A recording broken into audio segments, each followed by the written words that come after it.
President Trump, in the midst of tweeting about Russia endlessly, threw this curveball at us. This got zero attention in the media, by the way. Never gotten over the fact that Obama was able to send $1.7 billion in cash to Iran, and nobody in Congress, the FBI, or Justice called for an investigation. So I'm doing this story because nobody else is talking about it, nobody else covered it, but it really highlights one of the main problems with our media, which is, so here you have something that is just an utterly ridiculous statement from the President of the United States of America. It shows a deep ignorance, if not the fact that he's a brazen liar. And it got no attention because this was in the middle of a bunch of other tweets that were on Russia, Russia, Russia. So needless to say, the Russia stuff got the media hyperventilating and endless coverage. And this, nothing. Now, on the Russia tweets, some of them were actually true. Like Trump said, okay, this round of indictments over the Russian Twitter trolls, it states nothing about collusion with Trump and Putin. So I'm vindicated. That's what he was saying. Now, you could say, hey, maybe in the future he won't be vindicated. Fair enough. But as of right now, he's correct. As of right now, there was nothing about him colluding with Putin in this round of indictments. So of course he's going to go out there and say, see, I told you, because that's Trump, and also because that happens to be true in this particular instance. But that was the shit that the media was like, look at him. It's true. Russia. He says stuff about Russia, and it's not exactly what we want him to say, so fucking, here's 8 articles about it. Meanwhile, you let him get away with shit like this. Now, what's the reality about shit like this? Guys, the $1.7 billion that was given to Iran, that is Iran's money. We stole their money. We kidnapped their own fucking money. So the deal was, the nuclear agreement was, okay, listen, we sanctioned the shit out of you. We froze your fucking assets. We stole your money. We're going to give you back your own money, and then you are going to allow in the IAEA, the International Atomic Energy Agency, the UN branch that focuses on atomic energy, and you're going to let them regulate the shit out of you and monitor the shit out of you. So that's the deal. You're allowed to have nuclear power for your power grid, for research, like every other country on Earth is allowed to have nuclear power for those reasons. You're allowed to have that. We're going to let the IAEA come in and look around and make sure, hey, you're not enriching to a certain point where you can break out and make a nuclear weapon. So that's the deal. We regulate and monitor your nuclear system. The international community does. You get back your own money. So Trump is tweeting about the U.S. under Obama holding up their portion of the deal and acting like, isn't it outrageous that he just gave U.S. taxpayer money? That's the implication. He gave your money to Iran. He didn't give anybody's money to Iran. He gave Iran back their own fucking money, you fucking disgusting liar. And by the way, there are serious consequences to this because this is part and parcel. The U.S. has routinely violated the Iran sanctions deal. We were the first ones to violate it. Anytime Iran violated it, it was in reaction to the U.S. violating it first. So, for example, we passed a round of sanctions on them through Congress.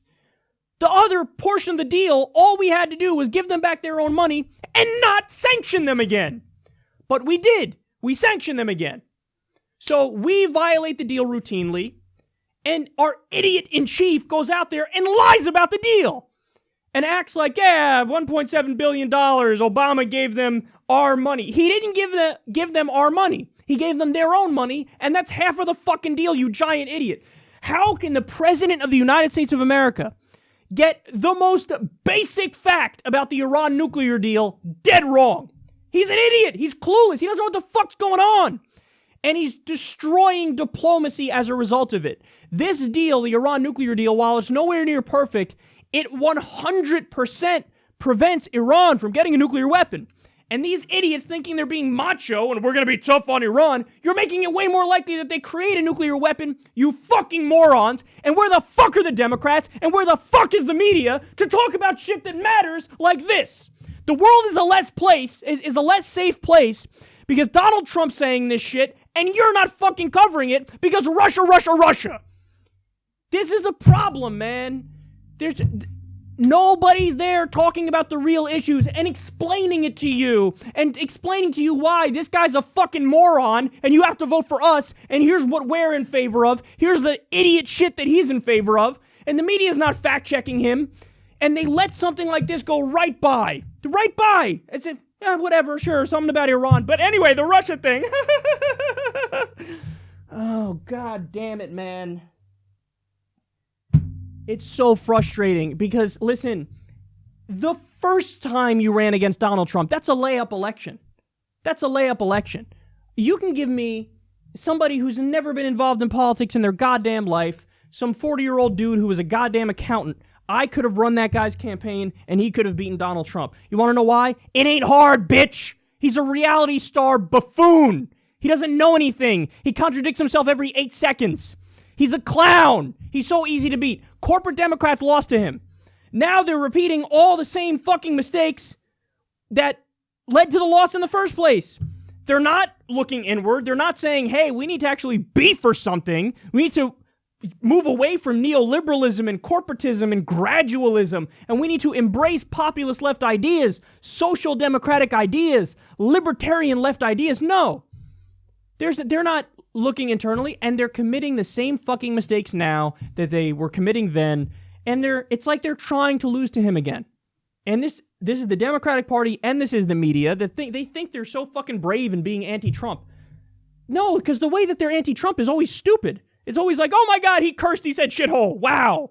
Oh, Stormy Daniels, he had an affair. Oh, he had an affair. People care about paying the fucking light bill. People care about their wages. They care about their health care.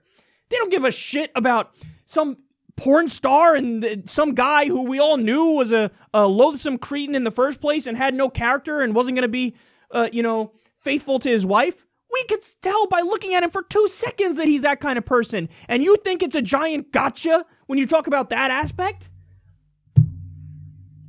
Get serious, man. I can't stand it. These Democrats, they're so bad. They're so bad. And you're making it more likely this guy gets a second term when it's the easiest thing in the world to beat him. But it's because you're fundamentally incapable of focusing on serious issues.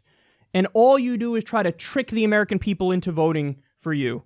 You know, you try to use identity politics as a mask to say, we'll just say we're for minorities, so we don't have to do policies that are actually for them, and then that'll trick you into voting for us, and here's some platitudes and cliches along with it.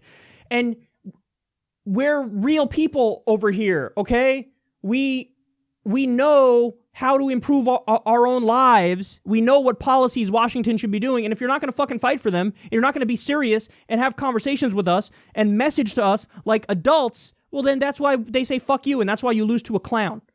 So go ahead, lose to a fucking human Cheeto again and make fools of yourselves. And it'll be exactly because of shit like this. Because he does a dumbass Twitter storm where a lot of it's about Russia, and you take the bait immediately. You immediately take the bait. And it's almost like a test here. There's almost like a fucking test. Okay, media and Democrats, here's the tweet that you really can tear down and explain how fucked up Trump is. Here's an Iran tweet in the middle of the tweets about Russia. Let's see if you do it. And they don't. They all, across the board, they all get an F. They all failed the test. And don't say nobody warned you about all this, because I've been warning about you I can't speak all of a sudden. I've been warning you about this every day, about how you need to make the correct arguments to fight back against the Republicans and win in a landslide. And if you don't do that, then we're just rolling the dice. I mean, there might still be a giant anti-Trump wave, but that would be almost an accident. Almost an accident if the Democrats keep going down the path that they're going down now.